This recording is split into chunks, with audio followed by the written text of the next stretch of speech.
जिसके बल पर दुनिया जीती जा सकती है। दुनिया, अरे जरा सी वाणी का ही तो भेद हुआ जिसके कारण महाभारत का युद्ध हो गया। मात्र माता द्रौपदी के मुख से इतना निकल गया कि देखकर चलते नहीं बनता, अंधे के संतान हो तुम। और महाभारत का युद्ध हो गया केवल वाणी के बल पर। आप अगर किसी को कुछ नहीं देना चाहते, बस प्रेम की वाणी दे दीजिए, स्नेह की वाणी दे दीजिए। और जब स्नेह और प्रेम की वाणी आप किसी को प्रदान कर देंगे, स्नेह और प्रेम की वाणी आप किसी को दे देंगे, तो हो सकता है कि उसके जीवन में कुछ सुख का भान उत्पन्न हो जाए। हो सकता है इसके जीवन में एक आनंद की अनुभूति हो जाए।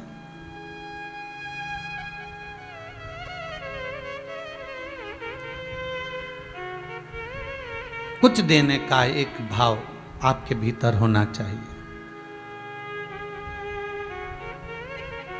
संत तुकाराम जी कहते थे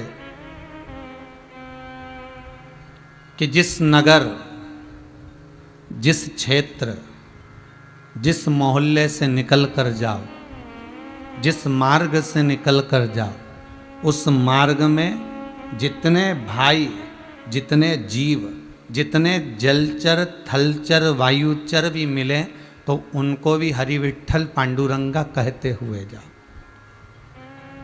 उनको भी राम राम कहते हुए जाओ, उनको भी जय श्री कृष्णा करते हुए जाओ, उनको भी श्री शिवाय नमस्तुभ्यम करते जाओ, उनको भी हर हर महादेव बोलते जाओ, उनको भी जय बाबा की बोलते जाओ।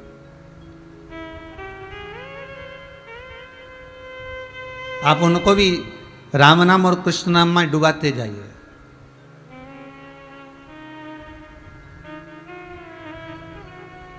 और जब आप, ये जरूरी नहीं कि आप इनको पहचानते हो तो ही राम राम बोलोगे, आप इनको जानते हो तो ही राम कृष्ण बोलोगे, नहीं नहीं, ना पहचानते तो भी कहो।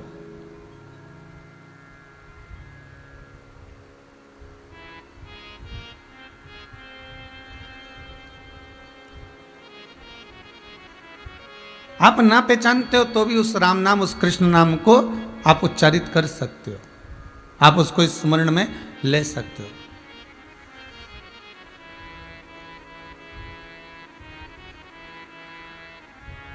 हम जब छोटे छोटे रहे हैं उस समय पर हमारे यहाँ सीहोर में, छावनी में, गांधी रोड पर एक शम्मी उस्ताद जी रहते थे महाराज। अब तो वो नहीं है यहाँ, मृत्यु लोक में, देवलोक में है।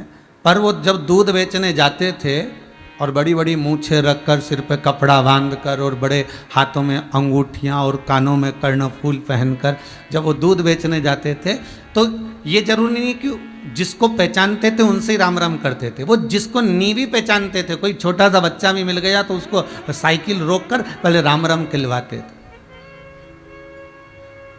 जाते जाते वो जितने मिलते थे उनको राम राम कहा करते थे, जो मिल जाए। और किसी को पहचाने ना पहचाने, किससे मिले ना मिले, उससे कोई बस उनके मुख से राम निकलना है और राम राम खिलवाना है।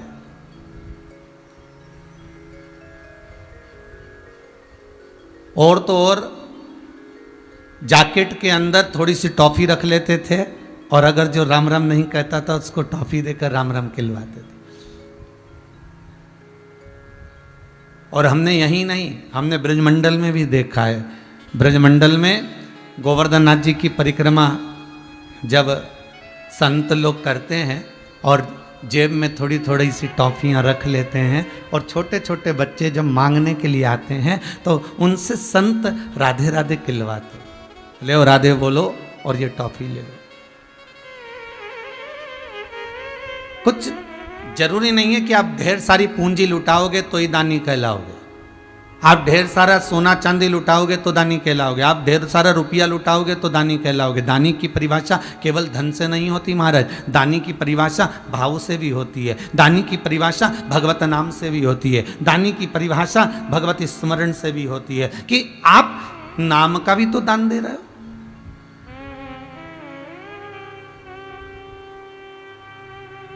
तुलसी बाबा ने भी तो कहा है कि कलयुग केवल नाम आधारा, और सुमर सुमर नर उतरहि पार। इस कली काल में जितनी नाम की महत्वता है जगत में, उतनी किसी चीज की महत्वता इस कली काल में नहीं है। अब जपो, बड़ी प्रसन्नता हो रही है महाराज। किस बात की? कोरोना महामारी के चलते लोग कम से कम घर में बैठकर भगवान का भजन तो कर रहे हैं, और जितना ये भजन कर रहे हैं ऐसा कैसा ही पुण्य सत्कर्म भजन तुम जिंदगी भर करते रहो तो मुझे विश्वास है कि दूसरी बार ऐसी बीमारी पलट कर तो नहीं आ सकती।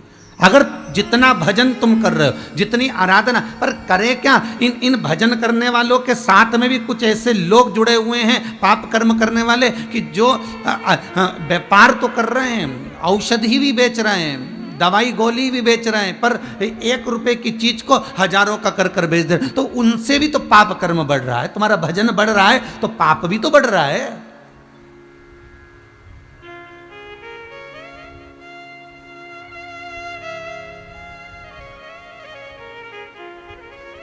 अरे भाई, मान लो तुमने पुण्य की कमाई 10,000 रुपये महीना करी। पुण्य की कमाई किसको कहते हैं?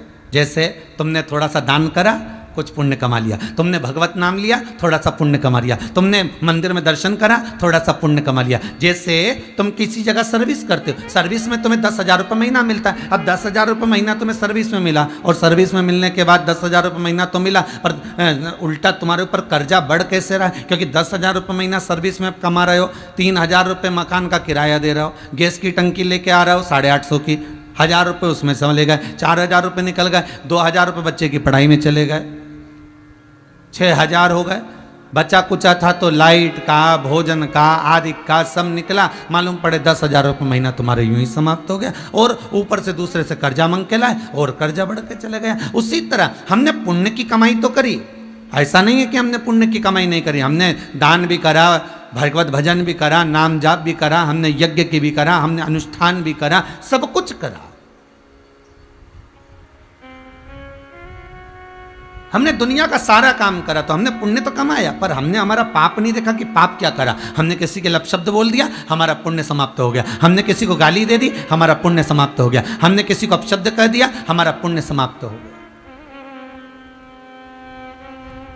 एक कहना और एक ग्रहण करना, दोनों में अंतर है, दोनों में अंतर है। मोहल्ले में किसी एक व्यक्ति का अगर पेट दुखता है और उससे जितने लोग मिलने आते हैं ना, सब डॉक्टर बन जाते हैं। हींग दी कि नहीं दी? अजवाइन का पानी दो। दूसरा गया, ये नाभि के यहाँ से थोड़ा सा हो रहा है तो थोड़ा सरसों का तेल लगा दो। फिर वो गया, मिल गया। चौथा, एक काम करो, थोड़ा सा मीठा सोडा पानी में घोल कर पिला दो। फिर वो गया। पांचवा गया, एक काम करो, थोड़ा सा नींबू निचोड़ लो, उसको पिला दो, ठीक हो। फिर वो गया। इसके एक काम करो, पुदीना की गोली दे दो, वो चले गया। फिर दूसरा आया, बीमार एक पड़ा है, डॉक्टर पूरा मोहल्ला है।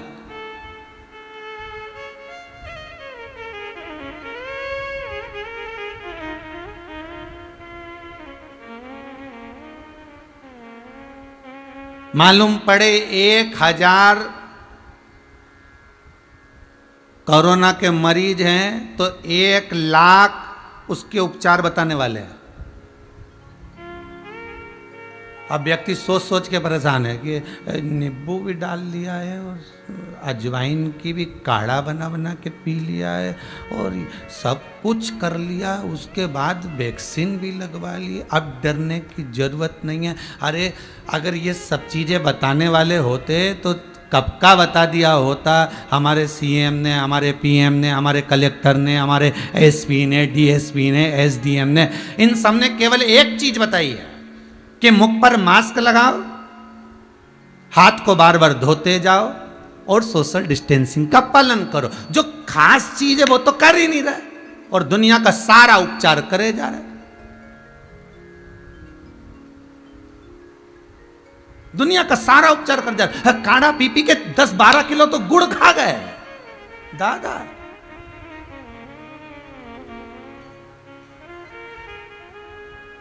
अब वो काढ़ा भी विचार कर रहे हैं कि तो असर कैसे करूं बताओ, रोज चाय की जगह गुड़ पिए जा रहे हैं, घोल घोल के, रात हुई नहीं, लाओ जरा काढ़ा लाओ।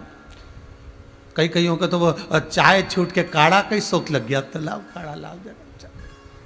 काढ़ा भी सोच रहा हूं असर करूं कि नहीं करूं, विचार में पड़ा हुआ है, क्या करा जाए। अरे भाई, जो बताया गया है वो तो हम कर ही नहीं रहे। मुख पर मास्क लगाने का बोला है, हाथ को धोने का बोला है, सोशल डिस्टेंसिंग का बोला है, वो हम नहीं कर रहे। बाकी का हमने सब कुछ करा। कुएं में बदबू आ रही थी, काली कुतिया गिर गई, सब कुछ करा। सत्यनारायण जी की कथा भी करी, रामायण भी करी, भागवत भी करी, गीता भी करी, पर बदबू नहीं गई। तो बस एक काम नहीं करा, उसमें से कुतिया नहीं निकाली। कुतिया निकाल देते तो बदबू चली जाती। बस एक ही काम कर लो, मुंह पर मास्क लगा लो, हाथ को बार बार धोते रहो, थोड़ा दूरी बनाकर चल दो, तो जरूरत ही नहीं पड़ेगी बाकी कोई चीज की। तुम्हें क्यों जाओ इधर। पर क्या करेंगे, हम आसक्तियों में जो फंसे हुए हैं।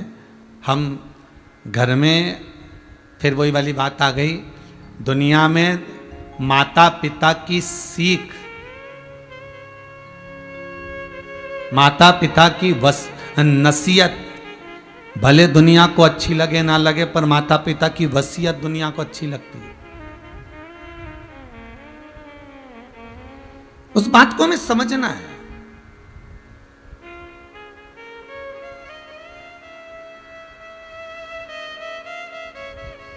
तुम जिसको अपना बनाकर चल रहे हो सकता है वो तुम्हारा नहीं हो।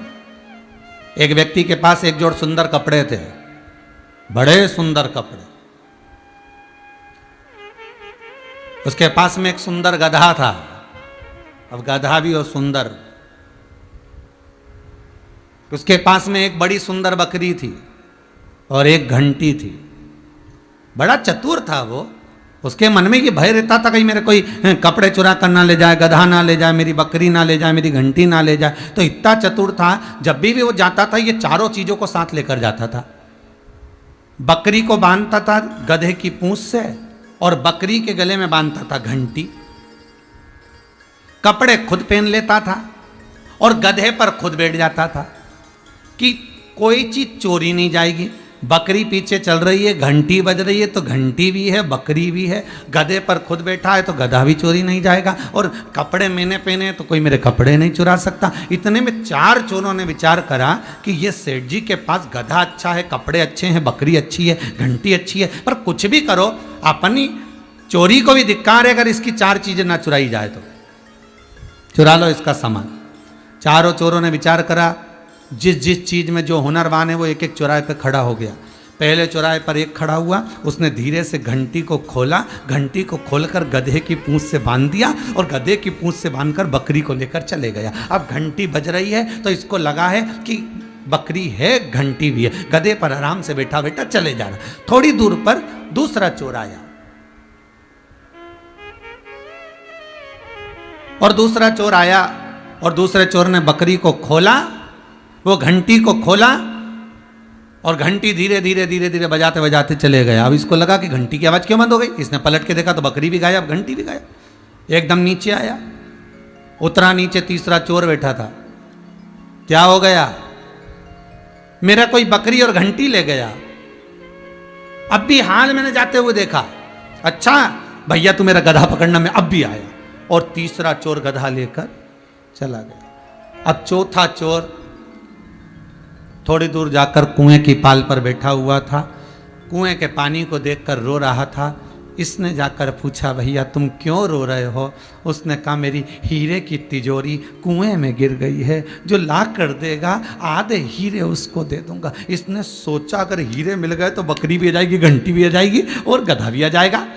इसने कपड़े उतारे और कपड़े उतार कर दिया, ये कपड़े संभाल, मैं अब भी हाल तेरी हीरे की तिजोरी लेकर आता हूं। और कुएं में कूद गया। जैसे कूद कर बाहर आया कपड़े भी गायब हो गए। अब ना बकरी बची, ना घंटी बची, ना गधा बचा, ना कपड़े बचे। इसने डंडा उठाया, चारों तरफ घुमाना चालू कर दिया। वहीं से एक संत निकल कर जा रहे थे। उन संत ने पूछा, भैया क्या हो गया, हुआ क्या, तुम ये डंडा क्यों घुमा रहे हो? उसने कहा, मेरी बकरी मेरा घंटी, गधा, कपड़े सब चले गए। अब ये शरीर बचा है, कहीं ये चला ना जाए, इसलिए इस डंडे को घुमा रहा हूं। संत कहते हैं अरे ओ बावले, इस शरीर को भी नहीं बचा पाएगा, ये शरीर भी यहीं छूट कर रह जाएगा, आत्मा निकल कर चली जाएगी। ये संपूर्ण वस्तुएं, सामग्री जो हम जोड़े हैं, ये धीरे धीरे कर कर एक ना एक दिन छूट जाती, छूट जाती।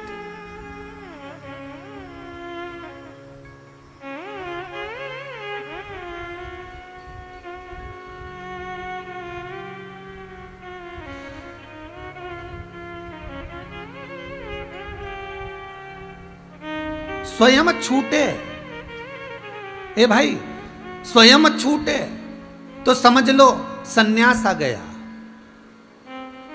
छूटने का भी एक क्रम है।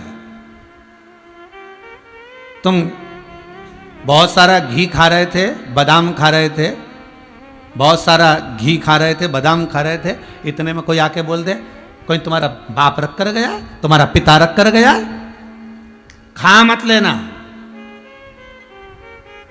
ईमानदारी से बोलो, गुस्सा आएगा कि नहीं आएगा? क्रोध आएगा कि नहीं आएगा? और क्रोध आया तो तुमने सोच लिया आज के बाद जिंदगी में कभी नहीं खाऊंगा।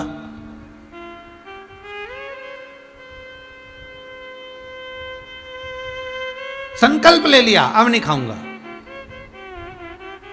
वो जिद में छोड़ दिया।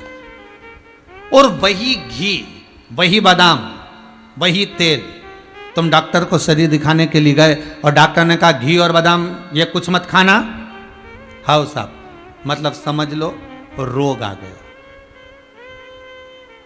किसी ने डांट कर बोला तो क्रोध आ गया, डॉक्टर बोला तो रोग आ गया, और एक दिन मन में आया कि ये सब वस्तुएं मुझे नहीं खाना है, दिल से छोड़ दिया तो समझ लो वैराग्य आ गया। ये वैराग्यता आ गई कि अब मुझे ये सब चीजों से आसक्ति नहीं।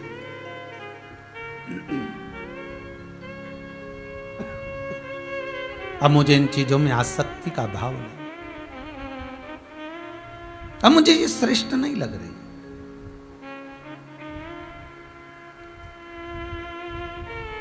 मैं इन आसक्तियों से परिणत होना चाहता हूं, अब मुझे ये सुहा नहीं रहा। महाराज शिव महापुराण की कथा में भगवान शंकर जब माता दाक्षायणी को लेकर भगवान कुंभज ऋषि के आश्रम में जाते हैं और कुंभज बाबा के सम्मुख में पहुंचकर जब कुंभज बाबा ने दाक्षायणी को और शिव को प्रणाम किया है तो शंकर के भीतर तो कोई अहंकार था ही नहीं, शिव के भीतर कोई अभिमत्ता नहीं थी, शंकर के भीतर कोई अभिमान नहीं था।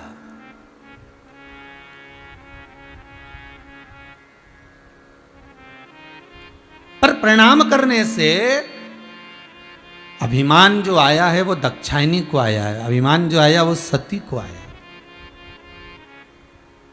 और सती वो दाक्षायणी मन में ये विचार कर गई कि ये कुंभज बाबा, ये अगस्त ऋषि जो मुझे कथा सुनाने के लिए आए हुए हैं, जो कथा सुनाने के लिए बैठने वाले हैं, ये मुझे प्रणाम कर रहे हैं, मुझे आदर दे रहे हैं, मुझे सम्मान कर रहे हैं, मुझे सत्कार कर। किसी के भीतर ये अगर नाम ले भी दिया हो, मालूम पड़े बीच बीच में हम बार बार राजघरिया परिवार का वर्णन करते हैं, बोल देते हैं, तो ये भीतर ये ना सोचें कि अभिमत्ता का अभाव आया। नहीं नहीं, हमने पहले दिन की कथा में कहा था राजघरिया परिवार तो केवल एक निमित्त है, कथा करवाने वाला तो मेरा शंभू, मेरा भोलेनाथ है। और आप जितने लोग आस्था चैनल के माध्यम से कथा श्रवण कर रहे हो, मोबाइल पर कथा सुन रहे हो, फेसबुक यूट्यूब से कथा श्रवण कर रहे हो, आप केवल आप नहीं हो, आपके भीतर स्वयं शिव, स्वयं शंकर, स्वयं त्रिकालदर्शी, मेरा भूतेश्वर, मेरा कुबेरेश्वर, मेरा ओघड़दानी बैठकर कथा का रसास्वादन ग्रहण कर रहा है।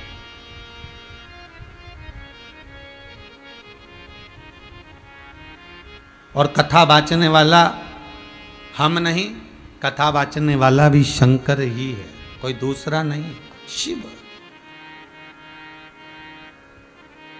केवल शंकर।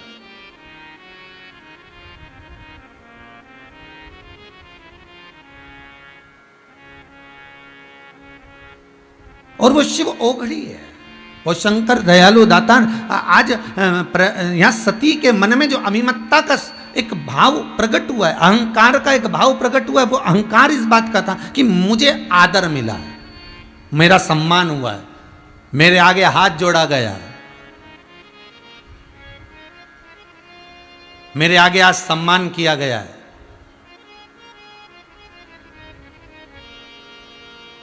कभी कभी बड़ा विचित्र लगता है साहब, बहुत विचित्र लगता है। थोड़ा सा आप लोगों को भी लगेगा कि महाराज ऐसा कह देते हैं, कभी कभी बड़ा विचित्र लगता है। ये नवयुवक लड़के, ये नवयुवक बेटे जो नई नई राजनीति में प्रवेश करते हैं, ये नवयुवक लड़के अपने माँ बाप के तो कभी पांव नहीं पड़ते, पर जो राजनेता आते हैं उनके चरणों में ऐसे प्रणाम करते हैं कि इनके बराबर दुनिया में कोई होगा नहीं। ये उसी में कहाल है जैसे एक मोटरसाइकिल से, एक बुलेट से एक बेटा जा रहा था और बाप ने, पिता ने आवाज लगाई, ए बेटा इधर आओ। बेटे ने बुलेट बंद करी, आया, हाँ पापा जा जरा एक गिलास पानी ला कर दे। बेटा अंदर दौड़ कर गया, मम्मी पापा में रत्ती भर की अकल नहीं है, बताओ मैंने गाड़ी चालू कर ली थी, मैं जा रहा था और पापा मुझे बुला कर कहते एक गिलास पानी ला कर दो। मम्मी पापा को पानी दे दो। माँ गई, पिताजी को, अपने पति को पानी दिया। पिताजी ने पूछ लिया, तुम्हारे राजकुमार कहाँ जा रहा है इतनी जल्दी? इसको कहाँ जाने की जल्दी पड़ी है जो इतनी जल्दी भाग कर जा रहा है गाड़ी लेकर, सुनने को तैयार नहीं है, पानी ला कर दे नहीं रहा। इतने में माँ तुरंत कहती है, रेलवे स्टेशन पर प्याऊ लगाई है ना, तो पानी पिलाने जा रहा। बाप ने माथा ठोक लिया, विचार करो, घर में बूढ़ा बाप पानी मांग रहा है और औलाद एक गिलास पानी नहीं दे पा रही है, और रेलवे स्टेशन पर प्याऊ लगाई है पानी पिलाने के लिए।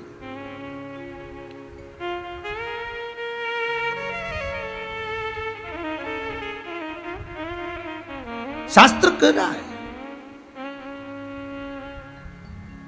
थोड़ा घर में भी तो झुको, थोड़ा माता पिता का आदर घर में भी तो करो।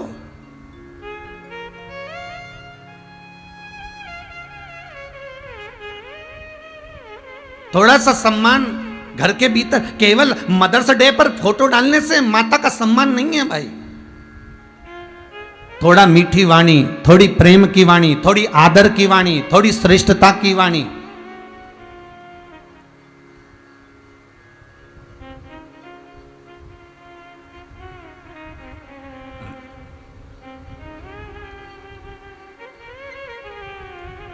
कल माउंट आबू से सुमित्राबाई सोलंकी का फोन था, कह रही थी गुरुदेव अब अवस्था हो गई है हमारी भी 80 के करीब में, 85 के करीब में, अब जीवन का कोई भरोसा नहीं, कब जीवन चले जाए, कब जाना पड़ जाए। इन हाथों से सत्कर्म होता रहे। हमने उनसे एक ही बात कही, इतनी जल्दी मरने का क्या सोचना, अभी तो ये सोचना है कि हमें राम कैसे मिलेगा, अभी तो ये सोचना है कि हमें कृष्ण कैसे मिलेगा, अभी तो हमें ये सोचना है कि हमें शंकर कैसे मिलेगा, अभी हमें ये सोचना है कि हमें भगवान का दर्शन कैसे होगा।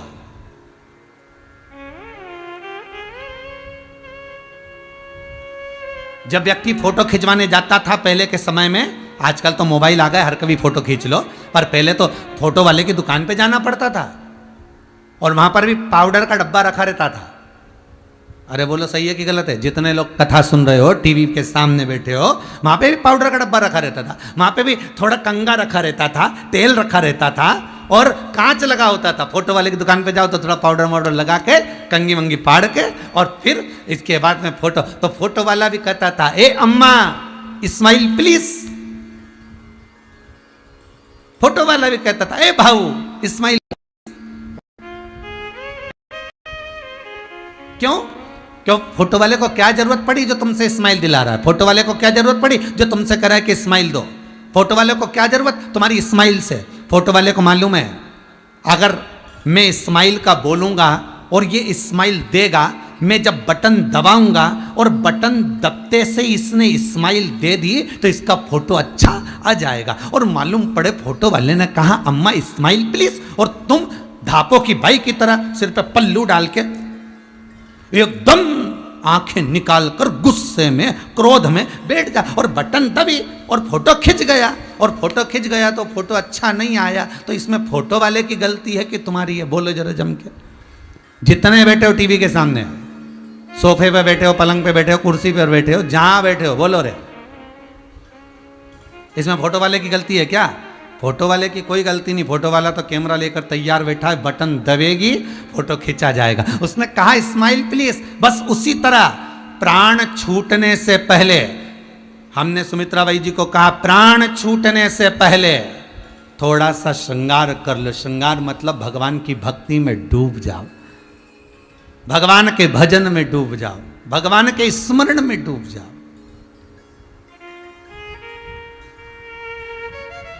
एक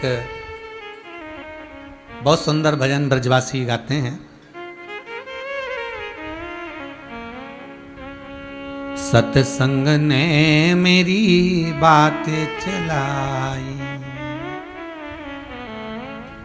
सतगुरु ने मेरी कीनी रे सगाई, गुरु को बुला के हथ लेवा तो करा दो, मुझे भोले बाबा की दुल्हन बना दो।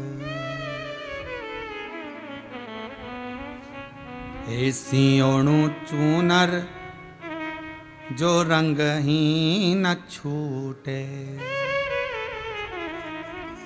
प्रीत का धागा कबहू न टूटे, अटल सुहाग की बिंदिया लगा दो, मुझे भोले बाबा की दुल्हन बना।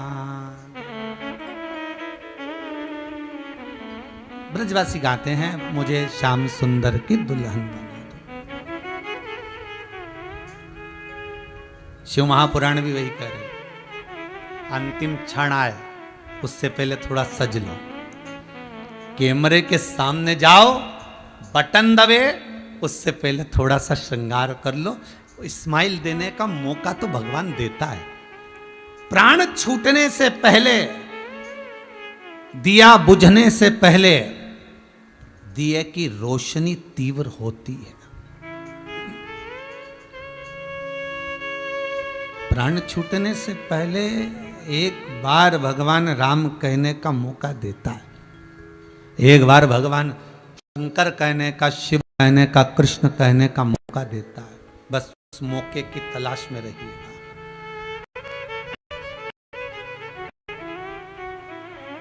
गरुड़ पुराण कहती है जब किसी के प्राण छूटते हैं तो हजारों बिच्छू डंक मारे, इतनी तकलीफ होती है, इतना कष्ट होता है। उस कष्ट के समय पर भी एक मौका मेरा भगवान देता है कि तेरे मुख से अभी भी राम कह ले, कृष्ण कह ले, शिव कह ले। श्री शिवाय नमस्तुभ्यम, हर हर महादेव। अगर भक्ति से भरी हुई वीडियो पसंद आती हैं तो चैनल को सब्सक्राइब करें, लाइक कमेंट शेयर करना बिल्कुल भी ना भूलें। भगवान मौका देगा। ऐसी ही शिव महापुराण सुनने के लिए हमारा चैनल आपके लिए ऐसी शिव महापुराण लाता रहेगा, और चैनल को सब्सक्राइब जरूर करें। आने वाली वीडियो आप तक जरूर पहुँचे। मुख में है राम नाम, राम सेवा हाथ में, तू अकेला नहीं प्यारे राम तेरे साथ।